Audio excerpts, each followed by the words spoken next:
안녕하세요. 오늘도 사연살롱을 찾아주셔서 감사합니다. 친정 엄마랑 사는 40대 여성이에요.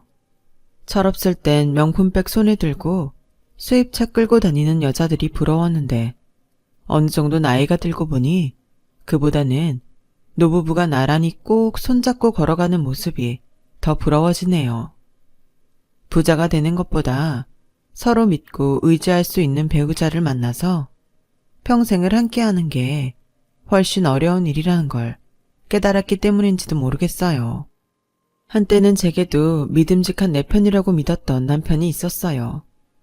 20대 초반에 만나 월세방에서 신혼생활을 시작했고 고생 끝에 내 집 마련을 함께 이뤄낸 남자였죠.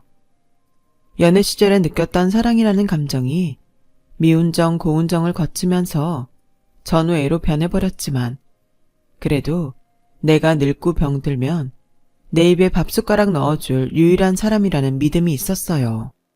때로는 너무 미워서 온몸의 털을 다 뽑아버리고 싶을 때도 있었지만 그래도 하루가 다르게 피부에 탄력이 떨어지고 머리가 휑하게 비어가는 걸 보면서 미움보다는 애처로움이 앞서곤 했어요. 내 마음이 이러니 남편도 내게 연민을 느끼지 않을까 했는데 아니더라고요. 남편한테 저는 그저 자기 애 키우고 청소랑 빨래하는 몸종일 뿐이었어요. 내가 병이라도 들면 냅다 버릴 생각을 하는 썩을 놈이었죠. 그걸 알게 됐을 때 남편에 대한 미움보다는 17년을 살고서야 남편의 본심을 알아챈 제 아두남에 더 화가 치밀더라고요. 남편은 홀어머니 밑에서 자란 일남 일녀 중 막내였어요. 시누이는 남편보다 10살이나 많아서 저희가 사귈 때는 이미 시집을 간 상태였어요. 일찍 결혼을 해서 지방에 내려가 살고 있던 터라 저는 남편이 외동아들인 줄 알았더랬죠. 결혼을 앞두고서야 위로 누나가 있다는 걸 알게 되었어요. 상견례 때 처음 본 시누이는 딱 봐도 사치가 심하고 무력이 많아 보였어요. 왜 브랜드 옷 살 때 일부러 상표가 크게 적힌 옷만 사는 사람 있죠? 마치 브랜드 상표를 보이려고 혈안이 된 사람처럼 말이에요. 제 시누이가 그런 사람이었어요. 그날도 시누이 옷차림은 누가 봐도 졸부 냄새 팍팍 풍기는 모습이었어요. 시누이는 저와 저희 엄마의 차림을 훑더니 고개를 저었죠. 그리고는 눈을 내리깔곤 심드렁한 표정으로 혼수며 예단은 얼마나 해올 거냐고 묻더군요. 요즘엔 시누이한테도 명품백 하나는 해준다던데 알고 있죠? 하물며 나는 내 동생 어버 키웠는데 에르메스까지는 아니어도 샤넬백 정도는 받아야 하지 않겠어요? 그러자 아주버님이 부인을 말렸어요. 이 사람이 지금 뭐하는 짓이야? 입 다물고 가만히 있어. 왜? 내가 못할 말 했어? 나 그 정도 요구할 권리 있는 사람이야. 제 대학 들어갔을 때 첫 등록금 내가 만들어줬어. 내가 공부시킨 동생 결혼한다는데 샤넬백 하다는 받아야지. 시누이는 빚받으러 온 빚쟁이처럼 명품백 내놓으라고 난리였고 보다 못한 제 남편이 따로 얘기하자고 설득한 뒤에야 입을 다물었어요. 신혼집 구할 돈도 없어서 본가에서 신혼 살림을 꾸리는 동생한테 명품백 사달라는 소리나 하다니 아무리 철이 없어도 이렇게 철이 없을까요? 그 모습을 보니 앞으로 펼쳐질 제 결혼 생활이 어떨지는 불보듯 뻔하더라고요. 그나마 다행인 건 시누이가 먼 곳에 살아서 왕래가 드물다는 거였어요.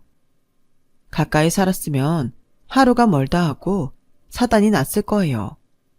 그런데 결혼하고 이듬해였던가요? 연락도 없이 시누이가 두 아들을 데리고 시댁으로 왔더라고요. 그냥 들리러 온 게 아니라 아예 트럭에 살림까지 챙겨서 온 거예요. 불안이 엄습하던 그때 엄마, 나 김서방이랑 헤어졌어. 오늘부터 애들이랑 여기서 살 거야. 그 말에 놀란 건 저뿐만이 아니었어요. 남편과 어머님도 놀라긴 마찬가지였죠. 아니, 그게 무슨 소리냐? 헤어지긴 왜 헤어져? 그리고 이 좁은 집에서 어떻게 다 같이 살겠다는 거냐? 나는 싫다. 쓸데없는 소리 말고 가서 김서방이랑 화해해. 여자 혼자 애를 둘이나 데리고 어떻게 산다는 거야? 얘, 명준아, 네 매형한테 전화 넣어라. 지처랑 애들 데리고 가라 그래. 엄마, 그 인간 바람났단 말이야. 나 몰래 딴 살림까지 차리고 살았다고. 이미 도장까지 찍고 끝낸 사이니까 그 인간한테 전화할 거 없어. 다짜고짜 애들 앞세우고 들어와선 짐을 푸는 신우이한테 더는 아무 말도 할 수 없었어요. 바람나 딴 살림 차린 남자랑 참고 살라고 할 수도 없고 이미 이혼 서류에 도장까지 찍었다는데 어쩌겠어요. 불편하더라도 일단은 같이 살아야죠. 그때는 신우이 시집살이까지 하게 됐다는 생각보다는 같은 여자로서 신우이가 안 됐다고 생각했어요. 어린 조카들도 그렇고요. 하지만 불쌍한 건 불쌍한 거고 좁은 집에서 다 같이 살다 보니 부딪히는 일도 많고 불편한 것도 많더라고요. 애까지 몰고 왔으면 미안해서라도 살림이며 청소는 당연히 도울 줄 알았는데 손 하나 까딱 안 하고 제가 차린 밥상만 받으려 하더라고요. 아침 일찍 출근해서 밤늦게 퇴근해 오면 집이 난장판이었어요. 설거지는 싱크대에 가득 쌓여 있고 세탁기에는 애들 옷이 한가득 쌓여 있었죠.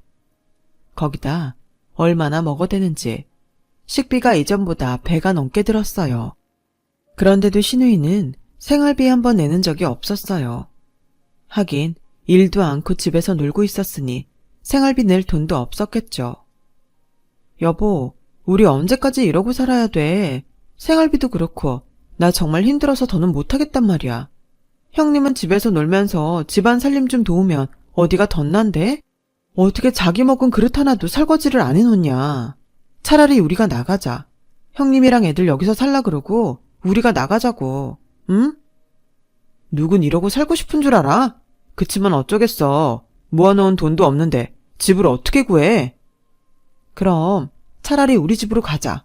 우리 엄마 혼자 사시니까 내가 쓰던 방도 남고 엄마랑 생활비도 나눠서 내면 되니까 돈도 굳고 좋잖아. 딱 3년만 그러고 살다가 돈 모아서 전셋집이라도 구해 나오자고. 그 방법 아니고는 방법 없어. 남편도 그게 최선이라는 건 알고 있었지만 남자가 능력이 안 돼서 처가살이를 한다는 게 창피했나 봐요. 선뜻 대답을 못 하더라고요. 그렇게 남편이 결심을 하기 기다리던 어느 날이었어요. 누가 제 가계부에 꽂아둔 돈에 손을 대는 일이 벌어진 거예요. 주말에 친구 결혼식이 있어서 미리 현금을 빼놨는데 싹 없어졌더라고요. 괜한 사람 의심하지 말고 잘 찾아봐. 없어, 없단 말이야. 당신도 어제 봤잖아. 내가 여기에 돈 끼워둔 거. 혹시 애들이 낮에 우리 방에 들어와 빼간 거 아닐까? 자기가 한번 물어봐. 됐어. 그 돈 내가 줄게. 얼마야? 5만 원이면 돼? 아니면 10만 원? 내가 지금 돈이 아까워서 이러는 것 같아? 이번 일 그냥 넘어가면 애들이 다음에도 또 이럴 텐데 그러면 안 되잖아. 교육 차원에서도 그냥 넘어가면 안 되는 거라고. 자기가 말하기 힘들면 내가 직접 가서 말할게. 그러자 남편이 자기가 이야기하겠다고 방을 나섰어요. 1시간쯤 지난 남편은 아까보다 더 어두운 표정으로 방으로 돌아왔어요. 애들이 그런 거 맞대지. 누구래? 큰애야 작은애야? 그러자 남편이 시무룩한 표정으로 우리 장모님 댁으로 들어가자. 엄마랑 누나한테는 내가 얘기했어. 결혼식장 갔다가 장모님한테 가자. 남편의 표정을 보니 더는 누구 짓인지 물어볼 수가 없었어요. 그날 우리는 결혼식장에서 바로 저희 친정으로 갔어요. 엄마는 저희가 온다고 한 상 가득 음식을 차려놨더라고요.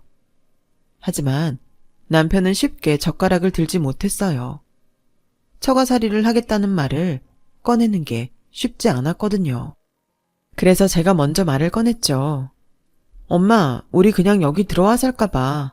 내가 회사 일하고 살림까지 하려니까 힘들어서 못하겠어. 우리 여기 와서 살아도 되지? 나야 그럼 좋지만 사돈 혼자 계신데 어떻게 그러니? 그건 걱정하지 마. 형님이 애들 학교 문제 때문에 서울로 올라왔거든. 일단은 시댁에 와 있는데 돈 쓰고 짓고 할 거 뭐 있어? 우리가 여기로 옮기면 되는데. 그럼 우리 여기로 온다? 그래도 되지? 남편 체면 생각해서 가릴 거 가리고 말하느라 머리에 쥐가 나긴 했지만 다행히 엄마가 더 묻지 않으셔서 얘기는 잘 진행됐어요. 쇳불도 당김에 빼랬다고 우리는 바로 짐을 싸서 친정으로 들어왔어요. 시댁에서 혹사당하며 살다가 엄마가 해주는 밥을 먹고 살게 되니 그렇게 좋을 수가 없었어요. 거기다 남편은 장모 눈치가 보여 그런지 전에는 안 하던 청소도 하고 쓰레기도 직접 버려주니 이보다 좋을 수가 없었죠. 처음부터 이렇게 할 걸 괜히 힘 빼고 마음고생했다 싶었어요. 불편하기만 하던 장모와 사위관계는 시간이 지나면서 조금씩 적응됐어요. 거기엔 엄마 음식 솜씨가 한몫했죠. 저희 엄마 음식 솜씨가 워낙 좋아서 남편이 이 포강을 하게 됐거든요. 주변에선 이런 엄마한테 식당을 차리라는 말을 자주 하시는데 그럴 때마다 그럴 정도의 솜씨는 아니라며 한사코 거절을 하셨어요. 저희 엄마는 병원에서 일하세요. 의료진은 아니고 병원 식당에서 병원 식구들과 입원 환자들 식사를 책임지고 계시죠. 대형 병원이 아니라 동네 작은 정형외과라서 입원 환자라고 해봐야 끼케야 한두 명이고 겨울철 빙판길에 넘어져 입원하는 노인 환자가 많을 때는 서너 명 정도 된다더군요. 그렇다 보니 평소에는 원장님과 간호사들, 물리치료사들과 사무장님의 점심을 챙기는 게 주 업무였어요. 환자가 있을 때는 7시쯤 출근하고 환자가 없을 때는 오전 10시쯤 출근해서 오후 6시에 퇴근을 하셨어요. 회사원인 저희 부부와 출퇴근 시간이 비슷해서 퇴근길에 전철역 근처에서 만나 외식을 하거나 시장에 들러 창거리를 사기도 했어요. 제가 시집을 가고 한동안 혼자 지내시던 엄마는 모처럼 딸과 사위 덕분에 얼굴에 생기를 띠게 되셨죠. 솔직히 그때는 시누이한테 얼마나 고마웠는지 몰라요. 친정으로 살림을 옮기고 처음 맞는 설이 되었어요. 엄마는 딸 내외랑 같이 살게 된 게 내심 미안하셨는지 저희 시어머니한테 드릴 선물을 잔뜩 준비하셨더라고요. 시누이랑 조카들 옷도 사주셨어요. 그런데 어머님과 시누이가 선물을 보더니 콧방귀를 끼지 뭐예요? 남의 아들 데려다가 머슴처럼 부리고 살면서 고작 이런 걸로 때우려 들어? 물건 고르는 수준하고는 이런 걸 어떻게 걸치고 다니란 거냐? 어머님, 디자인이 마음에 안 드시면 바꿔다 드릴게요. 그리고 이거 그렇게 싸구려 아니에요. 전부 브랜드 매장에서 산 거예요. 아는 사람들은 다 아는 브랜드라고요. 어머 옳게, 그 말은 뭐야? 그럼 우리 엄마는 이 정도 브랜드도 못 알아보는 수준 미달이다 이거야? 생각할수록 기분 나쁘네. 나도 이 옷 안 입을래. 도로 가져가.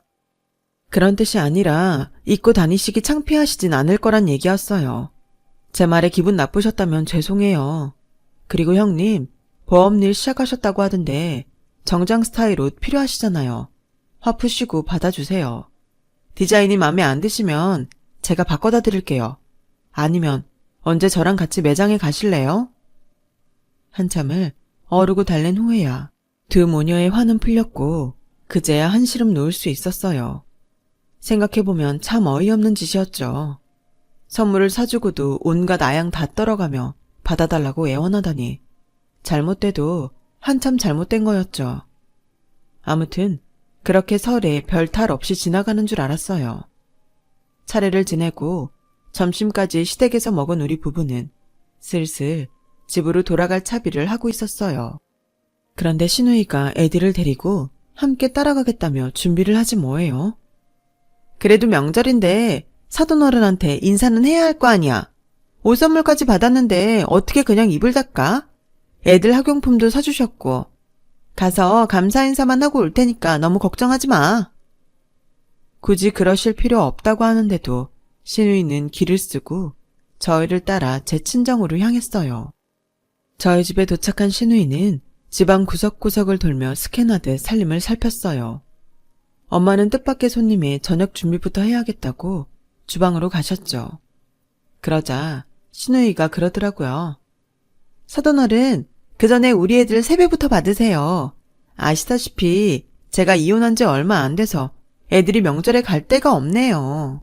얘들 나이엔 세뱃돈 모으는 것도 명절 재미인데 그걸 못 해주게 됐지 뭡니까? 한마디로 애들 세뱃돈을 챙겨달라는 소리였어요. 시누이가 기를 쓰고 저희 집까지 온 진짜 이유였죠. 엄마는 그제야 지갑을 찾아들고 얼른 욕실로 들어가셨어요.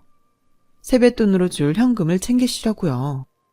잠시 뒤 욕실에서 나온 엄마는 시누이 아들들한테 세배를 받으셨고 10,000원짜리 3장씩을 주셨어요.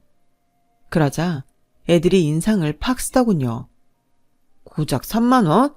아이, 기껏 여기까지 따라왔는데 아이씨 짜증나. 초등학교 5학년짜리 큰애가 입을 삐쭉 내밀고 투정을 부리자 3학년 둘째도 따라서 짜증을 부렸어요.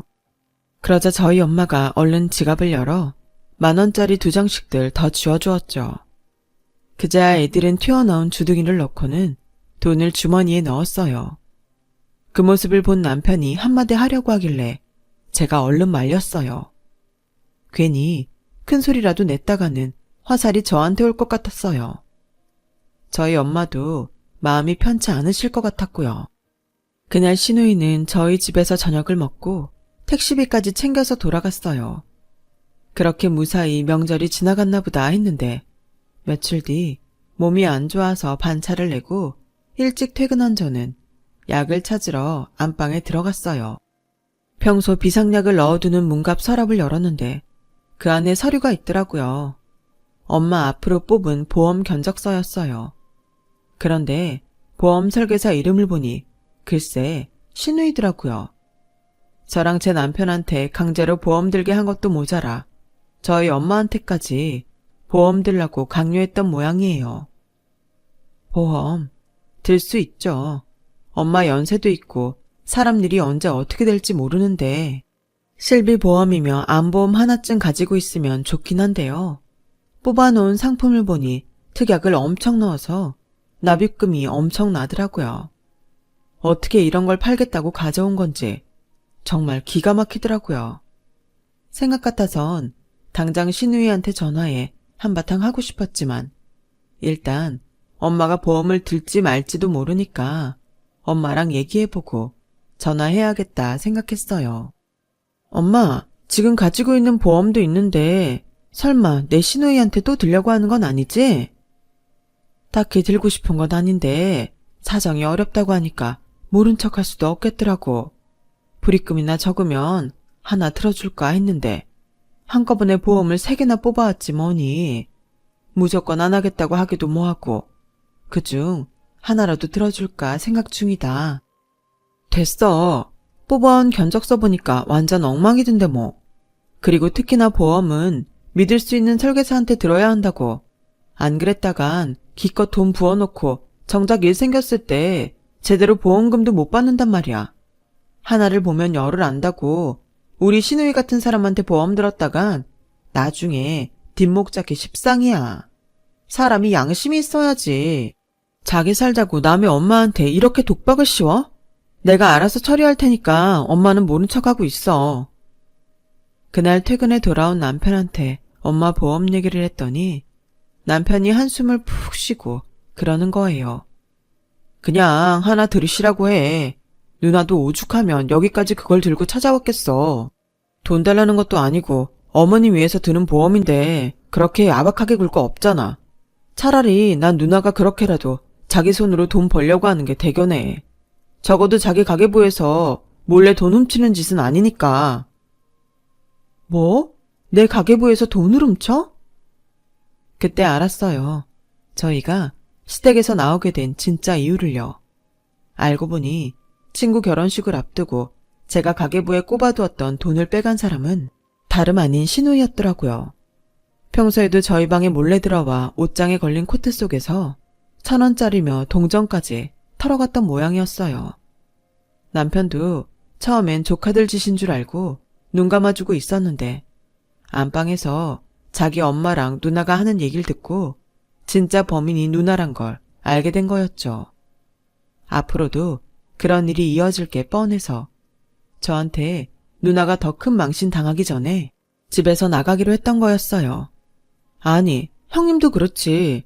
돈 필요하면 직접 말을 할리지. 남의 방에 몰래 들어와서 돈을 빼가냐? 근데 자기야, 형님은 이혼할 때 위자료랑 양육비도 안 받고 나왔대? 애를 둘이나 데리고 나왔는데 한 푼도 못 받았다는 게 이상하잖아.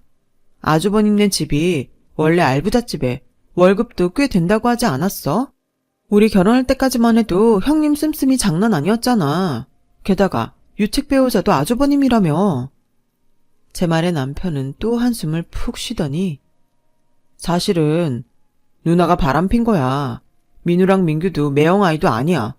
누나가 잘못한 건 맞는데 그래도 일단 애들은 키우고 살게 해야지. 그러니까 장모님한테 보험 하나만 들어달라고 해. 이건 뭐 양파도 아니고 까도 놀랄만한 일만 나오니 정신을 못 차리겠더라고요. 남편 몰래 바람 피우고 상간남 애까지 낳아 키우다니 정말 간이 배 밖으로 나온 사람이었죠. 이런 여자를 종갓집 종손 낳았다고 떠받들어준 아주버님과 그 부모님이 참 안 됐다는 생각이 들었어요. 남편은 누나를 가엾게 여겨달라고 제게 모든 걸 털어놓았겠지만 솔직히 그 얘기를 듣고 보니 없던 정도 더 떨어지더라고요. 딴 것도 아니고 상간녀라니. 그래놓곤 저한테 시누이 노릇 해가며 대접받으려고 했던 걸 생각하니까 더 얄밉고 싫었어요. 그래서 시누이를 찾아가 엄마한테 비슷한 보험이 있어서 안 되겠다고 했어요. 대신 나중에 우리 애 생기면 그때 애 앞으로 보험 들어준다고 말하고 엄마 보험건은 정리를 했어요. 솔직히 시누이 정체를 알고 난 이후로 제 눈에 시누이가 만만하게 보였던 것도 사실이에요. 그래서 시누이가 말도 안 되는 걸로 트집을 잡고 타박을 해도 대수롭지 않게 받아들이게 되더라고요. 제 태도가 이렇게 바뀌자 시누이도 전처럼 제 앞에서 당당하게 굴지 못했어요. 결혼한 지 4년차가 되던 해 우리는 친정 엄마 집에서 독립을 했어요. 아무래도 남편이 처가살이하는 게 안 돼 보여서 계획보다 반년쯤 앞당겨 전셋집을 구해 나왔죠. 이사를 들어갈 때 주인 아주머니가 그 집에서 살던 사람들은 다들 3년 안에 집을 사서 나갔다며 저희도 그렇게 될 거라고 하더니 정말 저희도 이사하고 3년 만에 집을 사게 됐어요. 물론 은행 돈이 엄청 들어갔지만요. 부모 도움 없이 저희들 손으로 이룬 성과라서 그렇게 뿌듯하더라고요. 딱 한 가지 아쉬운 점이 있다면 아이가 없다는 거였어요. 그렇다고 저희 부부한테 이상이 있어서 애를 못 갖는 건 아니에요. 결혼 전부터 남편은 아이를 갖지 않기를 바랬고 그때는 저 역시 아이에 대한 생각이 없어서 딩크족으로 살기로 했던 거였죠. 그런데 살림도 안정이 되고 친구들이 애들 키우고 사는 걸 보니 저도 아이를 낳고 싶다는 생각이 들었어요. 그래서 남편한테 슬쩍 운을 띄웠더니 이제 와서 그게 무슨 소리야. 애초에 애 안 갖기로 합의했던 거잖아. 자기도 생각해봐. 우리가 이나마 집을 마련할 수 있었던 게 뭐 때문인지. 남들처럼 애 낳고 살았으면 아직도 장모님 집에서 더부살이나 했을 거야. 애 하나 키우는데 돈이 얼마나 드는지 알기나 해. 게다가 세상에 좀 흉흉해. 그런데 어떻게 애를 낳겠다고 하는지 난 도무지 이해가 안 가. 아무튼 난 애 낳을 생각 없으니까 당신도 일찌감치 포기해. 정 안 되겠으면 이혼을 하든가. 어찌나 정 떨어지게 말을 하는지 주먹으로 코를 한 방 먹이고 싶었어요. 그 일이 있고부터 남편은 부부관계를 피하는 것 같았어요. 혹시나 제가 딴 마음을 품을까봐 그러는 것 같았죠. 어쩌다 관계를 가질 때도 피임약은 잘 챙겨 먹었는지 확인을 하곤 콘돔도 꼼꼼히 챙기곤 했어요. 그렇게까지 하면서 남편과 잠자리를 가지려니 수치스럽기 그지없었죠. 그렇다 보니 언제부턴가 저도 남편과 잠자리를 멀리하기 시작했어요. 그렇게 우리 부부는 살부치도 아닌 그저 동거인 수준으로 살게 되었죠. 그러던 어느 날이었어요. 엄마가 전화를 했더라고요. 요즘 들어 눈도 침침하고 팔다리에 힘이 빠져서 물건을 자주 놓치곤 했는데 엄마가 일 나가는 정형외과 원장이 혹시 모르니 큰 병원에 가서 검사를 받아보라고 했다는 거예요. 엄마 나이를 생각해야지. 눈 침침한 건 노안이고 연세가 있으니 팔다리에 힘 빠지는 건 당연한 거 아냐? 별거 아닐 텐데 너무 걱정 마. 그래도 혹시 모르니까 검사는 받아봐. 제가 대수롭지 않게 받아들이자 엄마는 잠시 뜸을 들이다가 어렵게 말을 꺼냈어요. 실은 그게 말이야. 전에는 그런 적이 없었는데 요즘 들어 사람들이랑 얘기하는 게 좀 힘들어. 통 뭔 소린지 못 알아듣겠더라고. 이런 것도 나이가 들어 그런 걸까? 엄마, 백날 얘기해봐야 뭐 하겠어. 엄마나 나나 의사도 아닌데. 그러지 말고 내일 나랑 병원에 가자. 반차 내면 점심시간 이후에 시간 낼 수 있거든. 그렇게 저는 친정 엄마를 모시고 친정 근처에 있는 병원에 갔어요. 병원 규모가 작아서 CT는 병원에서 연결해준 영상의학과에 가서 찍었는데 담당 의사가 사진을 보더니 표정이 어두워지더라고요. 아무래도 뇌종양이 의심된다면서 바로 대학병원에 예약을 잡아주었어요. 일주일 뒤 엄마를 모시고 대학병원에 갔어요. 그리곤 1차 진단을 했던 의사 말대로 뇌종양 판정을 받았어요. 엄마의 경우 개두술을 해야 하는데 불행 중 다행으로 종양이 수술이 가능한 부위에 있다고 하더군요. 마음의 준비도 되기 전에 몰아치듯 수술 날짜까지 잡고 집으로 돌아왔어요. 엄마는 충격을 받으셨는지 식사도 안 하고 자리에 누우셨어요. 이런 엄마를 혼자 두고 갈 수 없어서 남편한테 전화해 사정을 얘기했더니 한 며칠 어머님 곁에 있어드리라며 자기가 퇴근 후에 갈아입을 옷을 가져다 주겠다고 했어요. 저 역시 심란한 마음에 휴대폰으로 뇌종양에 대해 정보를 찾아보았죠. 현실적으로 필요한 정보들을 위주로 찾아보았는데 예를 들면 뇌종양 수술의 종류와 성공 확률, 수술비, 그리고 병원비 및 보험 처리 등이었어요. 특히 뇌종양은 중증 질환으로 분류돼서 산정 특례가 적용되더라고요. 덕분에 병원비 부담이 줄어들었어요. 따로 신청할 거 없이 병원에서 알아서 처리해준다고 하더군요. 이런저런 필요 정보를 찾고 있는데 남편이 왔더라고요. 엄마가 주무시고 계셔서 집만 놓고 바로 밖으로 나왔죠.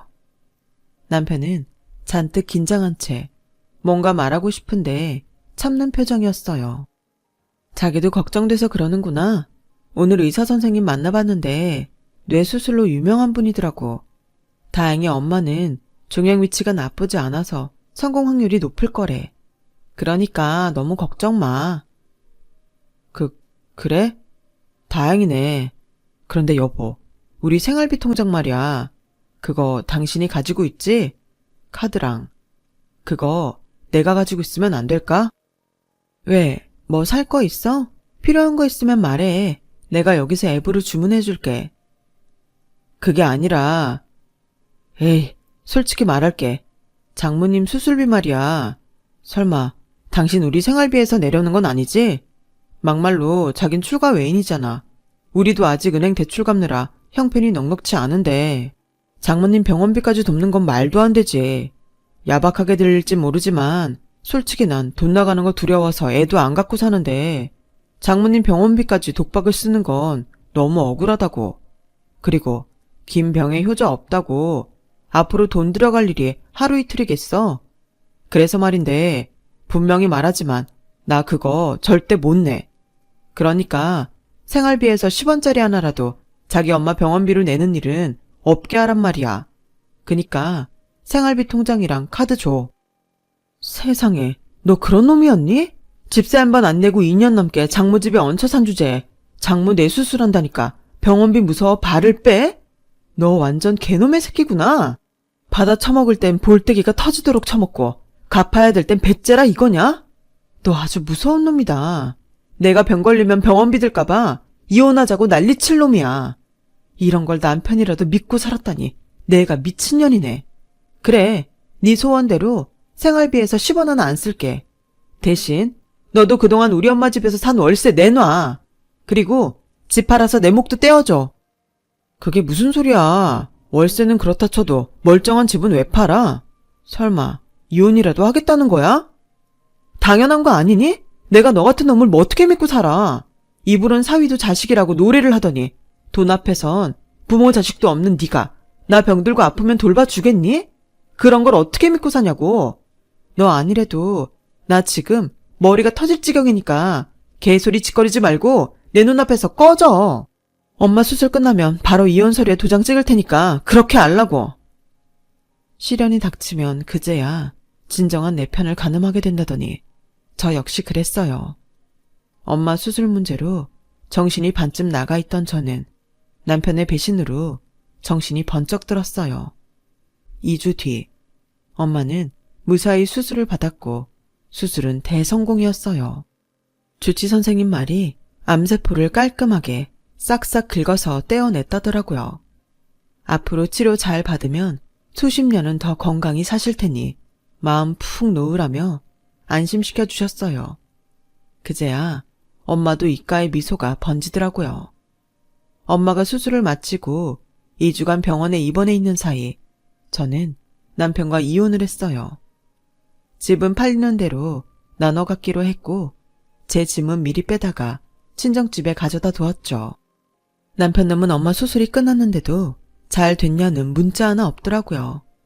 이런 놈이랑 8년 동안이나 살부비고 살았다 생각하니 소름이 끼쳤어요. 얼마 뒤면 이혼 신청 숙려기간도 지나고 그 인간이랑 온전히 남남이 된다 생각하니 속이 후련하더라고요. 그런데 숙려기간을 일주일 앞둔 어느 날 남편이 집으로 찾아온 거예요. 다짜고짜 자기가 잘못했다며 무릎까지 꿇고 빌더라고요. 자기 힘든 거 알면서 내가 그러면 안 되는 거였는데 정말 미안해. 장모님한테도 내가 직접 사과드릴게. 아니, 그냥 돌아가. 엄마도 더는 널 사위로 생각 안 하시거든. 참, 월세 보내준 거 잘 받았어. 근데 집 보러 오는 사람은 많다던데 왜 안 팔고 뭉개는 거야? 집을 팔아야 재산 분할을 끝낼 거 아니야. 아까 낮에도 부동산에서 전화 왔는데 당신이 안 팔고 버틴다고 하더라? 자기야, 그래서 말인데 우리 그 집 꼭 팔아야 돼.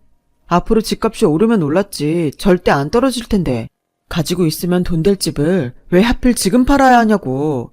장모님 수술도 잘 됐고 우리 풀 거 풀었으니까 다시 재결합하는 거 어때?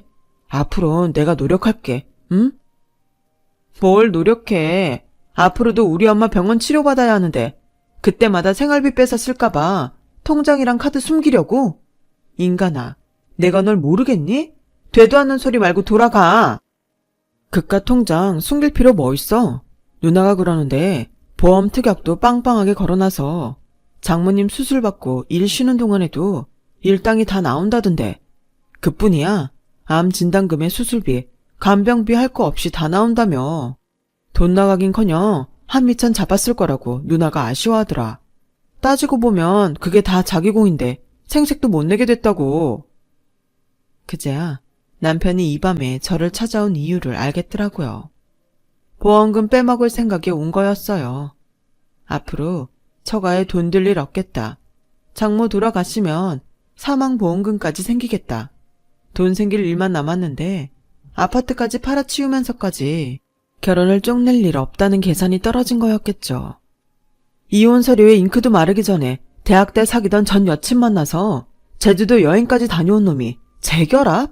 왜? 장모 죽으면 돈벼락 떨어질까봐 돈줄 못 놓겠디? 우리 엄마 목숨 담보로 받은 보험금이 그렇게 탐나서 밤에 잠이 안 오더냐고.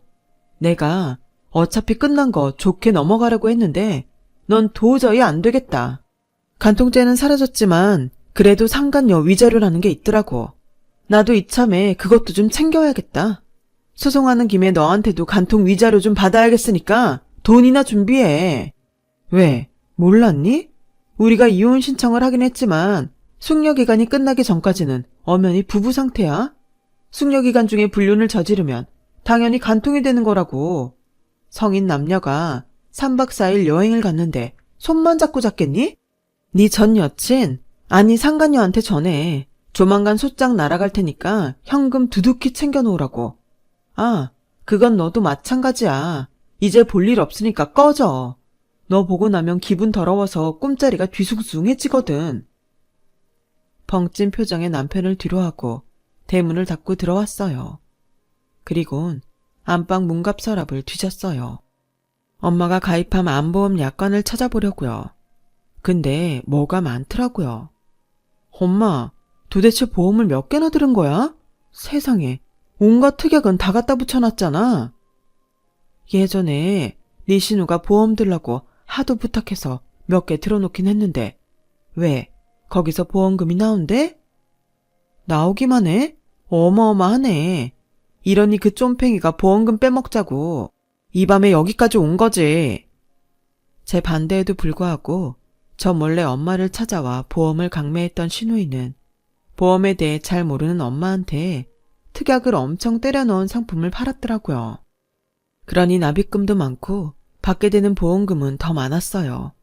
암보험에 실비보험, 간병인 보험까지 신우이가 저희 엄마한테 지독하게도 살뜰히 팔아먹은 덕분에 저희 엄마는 돈 걱정 없이 암투병을 하게 되었죠.